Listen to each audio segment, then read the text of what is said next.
Hello everyone, welcome to சிசெட் அறிவு. நான் உங்கள் அறிவழகன் ராமச்சந்திரன். அதாவது ப்ரீவியஸ் இயர் கொஸ்டின் சீரீஸ்ல இன்னைக்கு பார்ட் நம்பர் 5 பார்க்க போறோம். இதுல இருக்கக்கூடிய கொஸ்டின்ஸ் ரொம்ப இம்பார்ட்டன்ட். ஏன்னா சில கொஸ்டின்ஸ் ரீசனிங்ல இருந்து கேட்டிருக்காங்க. சரிங்களா? ஸோ வாங்க டிஸ்கஷன்ஸ்குள்ள போகலாம். ஃபர்ஸ்ட் கொஸ்டின் என்ன சொல்லியிருக்காங்கன்னா, மொத்தம் 4 ஃப்ரெண்ட்ஸ் இருக்காங்க. யாருன்னா ஏ, பி, சி, டின்னு சொல்லிட்டு 4 பேர் இருக்காங்க. அவங்க அவங்களுக்குள்ளேயே ஒரு மாதிரி மணி ஷேரிங்ஸ் பத்தி பேசியிருக்காங்க. ஃபைனலா பாத்தீங்கன்னா அந்த 4 பேர்கிட்ட யார்கிட்ட ரொம்ப குறைவான அமௌண்ட் இருக்குன்னு கேட்டிருக்காங்க. சரியா? சோ நல்லா லிசன் பண்ணிக்கோங்க. நான் ஃபர்ஸ்ட் கொஸ்டினை ஃபுல்லா படிக்கணும். ஏன்னா இந்த மாதிரி அரேஞ்ச்மெண்ட் கொஸ்டின்ஸ்ல, ரேங்கிங் கொஸ்டின்ஸ் எல்லாம் லாஸ்ட் லைன்ல கூட இமிடியேட் குழு கொடுத்திருப்பானுங்க. அதனால நீங்க ஃபுல்லாவே படிச்சுக்கணும். ஃபர்ஸ்ட் நான் ஃபுல்லா கொஸ்டின்ஸ் படிக்கிறேன் பாருங்க. ஏ கெட்ஸ் 1 லெஸ் தென் பின்னு சொல்லியிருக்காங்க. அதன் பிறகு சி கெட்ஸ் 5 மோர் தென் டின்னு சொல்லியிருக்காங்க. டி கெட்ஸ் 3 மோர் தென் பின்னு சொல்லியிருக்காங்க. அப்ப இதெல்லாம் பார்க்கும் பொழுது கண்டிப்பா இன்டர்லிங்கிங்கா யாரை பத்தி பேசியிருக்காங்கன்னா பி அப்படின்னு ஒரு பர்சனை பத்தி தான் வச்சு பேசியிருக்காங்க. அதனால நான் என்ன சொல்றேன் அப்படின்னா, பின்னு ஒரு பர்சன் இருக்காங்க இல்லையா, அவங்க கிட்ட இருக்கக்கூடிய அமௌண்ட் எக்ஸ்ன்னு வச்சிருக்கேன். அப்ப பி கிட்ட பாத்தீங்கன்னா எக்ஸ் அமௌண்ட் இருக்கு. இன்னும் சில பேர் இதை வேற மாதிரி போடுவாங்க, பட் இது ரொம்ப ஈஸி. இப்போ பி கிட்ட எக்ஸ் அமௌண்ட் இருக்கு. இப்ப ஏ கிட்ட எவ்வளவுங்க இருக்கும்? A gets rupees 1 less then B. அப்ப பி கிட்ட எக்ஸ் அமௌண்ட்னா ஏ பாத்தீங்கன்னா என்ன வந்திருக்கும்? எக்ஸ் மைனஸ் ஒன்னு வந்திருக்கும். ஓகேவா? அடுத்தது சி பாருங்களேன். சி கெட்ஸ் ருபீஸ் 5 மோர் தென் டி. அது அப்படியே இருக்கட்டும். டிக்கு வாங்க. டி என்ன சொல்லியிருக்காங்க? 3 கெட்ஸ் மோர் தென் பி. அப்போ டி பாத்தீங்கன்னா எக்ஸ் பிளஸ் 3. இப்ப இதை பேஸ் பண்ணி சி போட முடியுமான்னு பாருங்களேன். சி பாத்தீங்கன்னா 5 பிளஸ் டின்னு வரும். பட் டிக்கு பதிலா நம்ம என்ன போடலாம்? இந்த எக்ஸ் பிளஸ் 3ன்னு போடலாம். அப்ப சி ஈக்குவல் டு 5 பிளஸ் டிக்கு பதிலா எக்ஸ் பிளஸ் 3 போட்டீங்கன்னா உங்களுக்கு சி ஓட வேலை என்ன கிடைச்சிருக்கும்? எக்ஸ் பிளஸ் 8ன்னு கிடைச்சிருக்கும். இப்ப இதை டேலி பண்ணலாமா? இதை பாக்குறப்போ யாருங்க உங்களுக்கு ரொம்ப கிரேட்டரா இருக்கிற மாதிரி ஃபீல் ஆகுது? சி தான் கிரேட்டர். ஏன்னா எக்ஸ் பிளஸ் 8. அப்ப சி கிரேட்டர். அடுத்து சிக்கு அப்புறம் யாருங்க கிரேட்டரு? D greater. டிக்கு அப்புறம் யாருங்க கிரேட்டரு? B greater. பிக்கு அப்புறம் தான் ஏ. அப்ப இந்த 4 பேர்ல பார்க்கும் பொழுது ரொம்ப அதிகமான பணம் யார்கிட்ட இருக்குன்னா சி கிட்ட இருக்குது. ரொம்ப குறைவான பணம் யார்கிட்ட இருக்கு? ஏ கிட்ட இருக்கு. அப்ப என்ன கேட்டிருக்காங்க? ஸ்மாலஸ்ட் அமௌண்ட் தான் கேட்டிருக்காங்க. அப்ப ஆன்சர் ஏ தான் குறைவான பணம், ஆப்ஷன் ஏ. ஒருவேளை செகண்ட் கிரேட்டஸ்ட்னு கேட்கறாங்க. புரியுதா? அப்ப எப்படி கேள்வி கேட்கற? செகண்ட் கிரேட்டஸ்ட்னா யாரு? டி. ஓகேவா?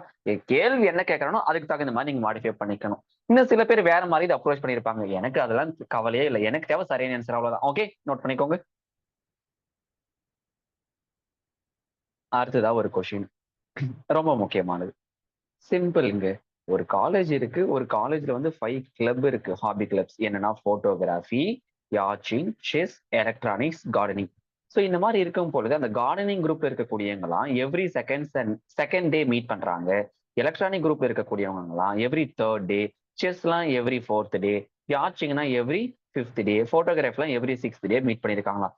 இந்த மாதிரி இந்த 180 டேஸ்ல இந்த 5 குரூப்பும் எத்தனை தடவை ஒரே நாள்ல மீட் பண்ணுவான்னு கேட்டிருக்காங்க. சிம்பிள். இது ஒரு எல்சிஎம் கொஷின். அப்போ அந்த 2, 3, 4, 5, 6க்கு நீங்க எல்சிஎம் எடுத்திருக்கணும்.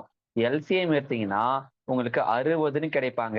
அப்ப எவ்ரி 60 டேஸ்க்கு ஒன்ஸ் அவங்க பாத்தீங்கன்னா டுகெதரா அந்த 5 குரூப்பும் மீட் பண்ணுவாங்க. அப்போ 180 டேஸ் எத்தனை தடவைன்னு கேட்டிருக்காங்க. அப்போ 180 டேஸ் டிவைட் பை 60 டேஸ்னு போட்டீங்கன்னா உங்களுக்கு ஆன்சர் 3ன்னு கிடைச்சிருக்கும். அப்ப அந்த 180 டேஸ்ல 3 டைம்ஸ் அவங்க எல்லாருமே 5 குரூப்பும் ஒன்னா மீட் பண்ணிருப்பாங்க. அப்ப ஆப்ஷன் ஏ. கைண்ட்லி நோட் பண்ணிக்கோங்க. அடுத்து ஸ்கிரீன்ல இருக்கக்கூடிய கொஸ்டின்ஸ் ரொம்ப இம்பார்ட்டன்ட். இது லாஜிக்ஸா இருக்கக்கூடிய ஒரு கொஸ்டின். சரியா? கொஸ்டின்ஸ் படிக்கலாமா? என்ன சொல்லியிருக்காங்கன்னா, there are some balls of red, அப்புறம் கிரீன், அப்புறம் எல்லோ. மொத்தமா பாத்தீங்கன்னா 3 கலரை பத்தி பேசியிருக்காங்க. சரியா? எல்லாம் ஒரு டேபிள் இருக்காங்க. அதுல என்ன சொல்லியிருக்காங்கன்னா, நல்லா லிசன் பண்ணிக்கோங்க. சில பேரு இந்த கொஸ்டினை கோ வித் ஆப்ஷன் கான்செப்ட்லயும் போயிருப்பாங்க. ஓகேவா? சில பேரு நல்லா பாருங்க. சில பேரு இந்த கொஸ்டினை கோ வித் ஆப்ஷன் கான்செப்ட்ல போயிருப்பாங்க. நானா இருந்தாலும் இந்த கொஸ்டினை கோ வித் ஆப்ஷன் கான்செப்ட்ல போயிருப்பேன். எக்ஸாமுகளை ரொம்ப ஈஸியா டைம் சால்வ் பண்ண முடியும். ஆனா இங்க உங்களுக்கு நானு இவன் கொடுத்திருக்க ஆர்டர்லயே நான் கொண்டு போறேன். என்ன சொல்லியிருக்காங்கன்னா, தேர் ஆர் நல்லா பாருங்க. தேர் ஆர் ஆஸ் மெனி, ஓகேவா? There are as many red balls as there are yellow balls சொல்லியிருக்காங்க. அப்ப இந்த இடத்துல என்ன சொல்லியிருக்காங்கன்னா, எல்லோ பாலும் ரெட் பாலும் கவுண்ட் ஈக்குவல்னு சொல்லியிருக்காங்க.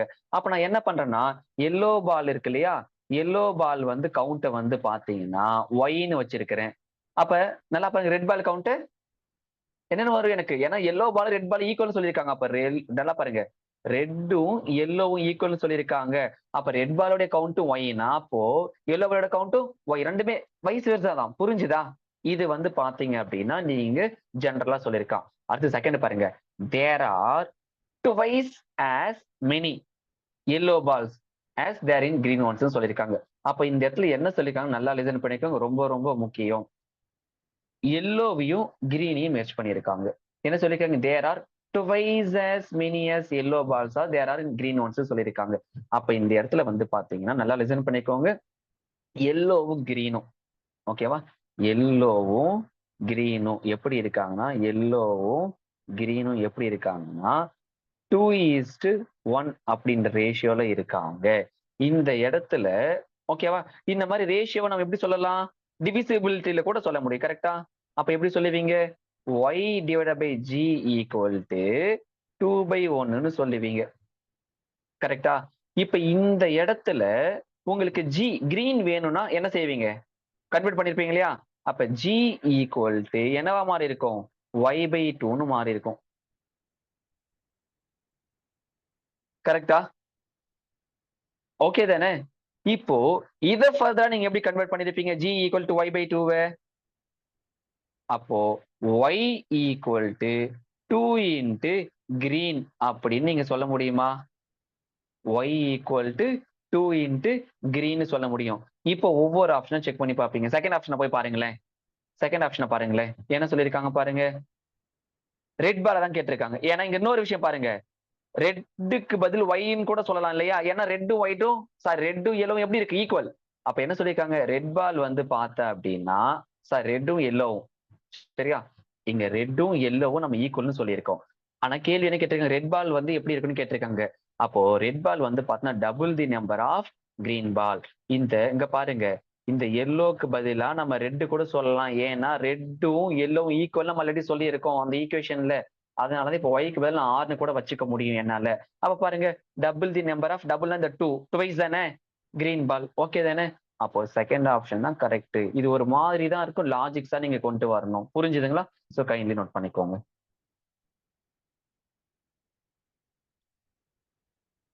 அடுத்தது கொஸ்டின் நம்பர் 4மா. இது ஒரு ரேங்கிங் அரேஞ்ச்மெண்ட் கொஸ்டின். சரியா? ஒண்ணுமே இல்ல, ஒரு கிளாஸ்ல வந்து பாத்தீங்கன்னா 45 பேர் இருக்காங்களாம். ஒரு கிளாஸ்ல 45 பேர் இருக்காங்க. இது லெஃப்ட்னு வச்சுக்கோங்க, இது ரைட்டுன்னு வச்சுக்கோங்க. ஒரு கிளாஸ்ல மொத்தமா 45 பேர் இருக்காங்க. இந்த மாதிரி இருக்கும் பொழுது ஒரு பாயோடைய ரேங்க் வந்து பாத்தீங்கன்னா 20th ரேங்க். அப்போ இந்த லெஃப்ட்ல இருந்து ஒரு 20th ரேங்க் வாங்கியிருக்காரு. ஒரு பர்சன் 20th ரேங்க் வாங்கியிருக்காரு. இப்போ அந்த கிளாஸ்ல வந்து பாத்தீங்கன்னா 2 பாய்ஸ் ஆட் ஆயிட்டு இருக்காங்க. புதுசா இப்ப 2 பேர் ஜாயின் பண்ணதுனால அந்த கிளாஸ்ல எத்தனை பேருங்க இருப்பாங்க, 47 பேர் இருப்பாங்க. இப்ப புதுசா ஒரு 2 பேர் ஆட் ஆனதுனால அந்த பையனோட ரேங்க் வந்து ஒரு ரேங்க் டிராப் ஆயிடுச்சு. ஒரு ரேங்க் டிராப் ஆயிடுச்சுன்னா இப்ப அந்த பையனோட ரேங்க் என்னவா இருந்திருக்கும், 21வது ரேங்கா இருக்கு. அப்ப அந்த பையன் வந்து பாத்தீங்கன்னா ஒரு எண்டுனா இந்த பேக் சைடு, அதாவது ரைட் எண்ட்ல இருந்து எத்தனை ரேங்க்ல இருக்கான்னு கேட்டிருக்காங்க. அப்போ டோட்டல் இப்ப எவ்வளவு இருக்கு, 47. அவனோட ரேங்க் லெஃப்ட்ல இருந்து எவ்வளவு இருக்கு, 21. ஓகேவா, 47 மைனஸ் 21 பிளஸ் 1. 47ல 21 போயிடுச்சுன்னா 26 பிளஸ் 1 27th. அப்போ ரைட் ஹேண்ட்ல இருந்து அவனோட ரேங்க் வந்து பாத்தீங்கன்னா 27th. Option C kindly note பண்ணிக்கோங்க. இன்னைக்கான லாஸ்ட் கொஸ்டின்ஸ், ஓகேவா? சோ இந்த மாதிரி கொஸ்டின்ஸ் ரொம்ப இம்பார்ட்டன்ட். உங்களுக்கு தெளிவா தெரியும், சேம் டைரக்ஷனா ஸ்பீடை சப்ட்ராக்ட் பண்ணணும், ஆப்போசிட் டைரக்ஷனா ஸ்பீடை ஆட் பண்ணணும். இந்த கொஸ்டின்ல வந்து பாத்தீங்கன்னா ஒரு தீஃப் வந்து பாத்தீங்கன்னா 8 km/h அப்படின்ற ஸ்பீட்ல போயிட்டு இருக்கான். ஒரு போலீஸ் வந்து அவரை 10 km/hல அந்த ஸ்பீட்ல வந்து பாத்தீங்கன்னா அவர் என்ன பண்ணிட்டு இருக்காரு, சேஸ் பண்ணிட்டு இருக்காரு. அப்போ இந்த இடத்துல சேம் டைரக்ஷன் 2 பேர் ஓடிட்டு இருக்காங்க. ஸ்பீடை சப்ட்ராக்ட் பண்ணிக்கோங்க. அப்போ நல்லா லிசன் பண்ணிக்கோங்க. சேம் டைரக்ஷன் சொன்ன அட் சேம் டைரக்ஷன் சொன்னதுனால, சேம் டைரக்ஷன் சொன்னா ஸ்பீடை சப்ட்ராக்ட் பண்ணிக்கிறேன். 10 minus 8னா 2 km/h. ஓகே தானே? அடுத்து வேற என்ன சொல்லியிருக்காங்க, இந்த 2 km/h அப்படியே இருக்கட்டும். மத்ததெல்லாம் எனக்கு வந்து மீட்டர்ல, எனக்கு ஜஸ்ட் அந்த டிஸ்டன்ஸ் எல்லாமே எனக்கு மீட்டர்ல கொடுத்துருக்காங்க. அப்ப நான் என்ன பண்ண போறேன் அப்படின்னா அந்த km/h நான் மீட்டர் பர் செகண்ட் கன்வெர்ட் பண்ண போறேன். அப்போ 2 into 5/18 இதை நான் கன்வெர்ட் பண்றேன் அப்படின்னா 10/18 மீட்டர் பெர் செகண்ட். அப்போ எப்படி ஸ்பீடு இருக்கு அப்படின்னா, போலீஸ் சேஸ் பண்ணி போறப்போ அப்போ அந்த டிஃபரன்ஸ் நான் சொல்றேன். அப்போ 10 மீட்டரை 18 செகண்ட்ல கிராஸ் பண்றாங்களாம். புரியுதுங்களா? அப்ப 100 மீட்டருக்கு தானே 2 பேருக்கு டிஃபரன்ஸ். அப்ப பிடிக்க எவ்வளவு நேரம் ஆயிருக்கும், அப்ப 10 மீட்டருக்கு வந்து பாத்தீங்கன்னா 18 செகண்ட்ஸ் ஆகுதுன்னா 100 மீட்டருக்கு எவ்வளவு செகண்ட்ஸ் ஆயிருக்கும், 180 செகண்ட்ஸ் ஆயிருக்கும். உங்களுக்கு தெளிவா தெரியும், ஒரு நிமிடம் அப்படின்றது 60 செகண்ட். அப்ப 180 செகண்ட்ஸ் அப்படின்றது 3 minutes. அப்ப கண்டிப்பா 3 மினிட்ஸ்ல அந்த திருடன போலீஸ் போய் புடிச்சிருவாங்க. அப்போ செகண்ட் ஆப்ஷன் கையில நோட் பண்ணிக்கோங்க. கான்செப்ட்லாம் ஈஸி தாங்க. ப்ராப்பரா அப்ளை பண்ணா ஆன்சர் கிடைச்சிரும். சரிதானே? சோ இத்தோட இந்த பார்ட் முடிஞ்சிருச்சு. மறுபடியும் நம்ம அடுத்த செஷன்ல மீட் பண்ணுவோம். Take care. Thank you.